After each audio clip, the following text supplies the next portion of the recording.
Сәлеметсіздер ме? 4-ші сынып білім алушыларына арналған қазақ тілі пәні бойынша одағай сөздер тақырыбындағы сабағымызды бастаймыз. 128-ші сабақ.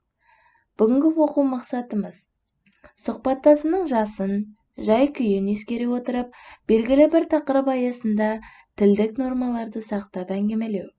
Дескрипторы: белгілі бір тақырыпта сөйлеген кезде сөйлеу мәдениетін сақтаймыз. Одағай сөздерді сөйлем мен сөйлеуде қолданамыз.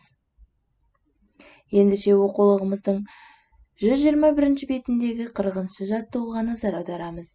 Өлеңді дауыс екпіні мен ырғағын сақтап оқы делінген. Қарамен жазылған сөздердің мәнін бет-бейне қимыл арқылы көрсет.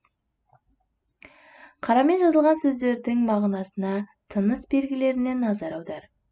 Мұндағы қара сөздер ой, ах, ух, қап деген сөздер.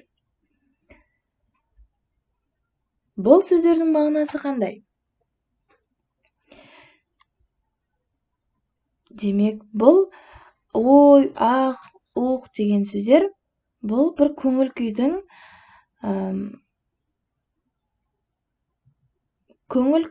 әр алуан көңіл күйді білдіретін сөздер.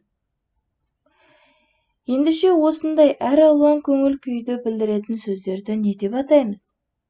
Оны келесі жазбадан толығырақ қарап түсінеміз.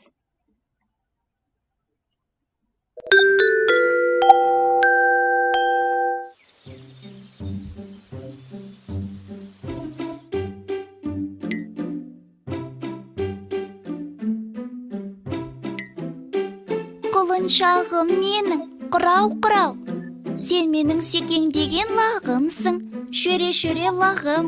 Менің кішкентай ғана күшігімсің, ка, күшігім. Қарындасым менің, не істеп отырсың? Мен ойыншықтармен ойнап отырмын. Құрау-құрау, құлыншағым, шөре-шөре лағым менің. Мынау сенің ботаң. Көз, ботақаным. Аға, рахмет сізге. Сен шақыруды білдіретін біршама одағайларды біледі екенсің. Одағай? Ол не тағы? Сөйлеушінің айтылған ойға қатысты әр алуан көңіл күйін білдіретін сөзді одағай деп атайды. Мысалы, алақай, бәрекелді, әттеген-ай, шіркін-ай. Бұлар көңіл күйді білдіретін одағайлар. Сонымен қатар, шақыруды білдіретін де одағайлар бар. Мысалы, жаңа ғана өзің айтып отырған құрау-құрау, шөре-шөре, ка, көз, және одан басқа пышайт, моқ деген одағайлар бар. Мен одағайға көп мысал келтіре аламын. Пай, ту, охо, айхай, пәлі, мәссаған. Тамаша, Дана, енді есіңе сақтап ал. Одағайлар сөйлемдегі басқа сөздермен байланысқа түспейді. Сөйлем мүшесі бола алмайды. Қосарланған одағайлар дефис арқылы жазылады. Мысалы, әукім, әукешім.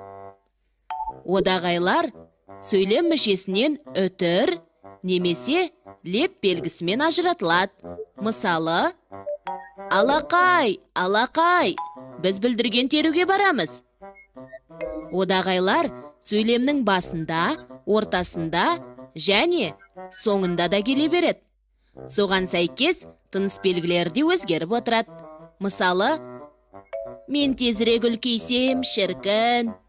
Ка, Вики, неткен сүйкімді күшік едің.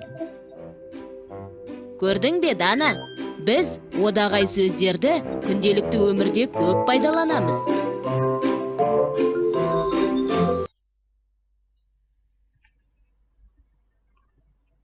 Ендеше балалар, оқулығымыздың 122 бетіндегі 43-ші жаттығуды орындаймыз. Сөйлемдерді одағай сөзі бар сөйлемге айналдырып жаз делінген. Бірінші сөйлем. Алақай, елбасымен кездесеміз. Бәрекелді, аға. Мұныңыз жақсы ақыл болды. Қалған сөйлемдерді де дәл осылай одағай сөзін бар сөйлемге айналдырып жазамыз. Одағайдан кейін қандай тыныс белгісін қойдың? Біз одағайдан кейін үтір белгісін немесе леп белгісін қоямыз. Ендеше үй тапсырмасы 42-ші жаттығу оқулығымыздың 122-ші бетінде берілген одағайларды қатыстырып сөйлем құрап жаз. Па, шіркін, әттең, ойпыр-ай.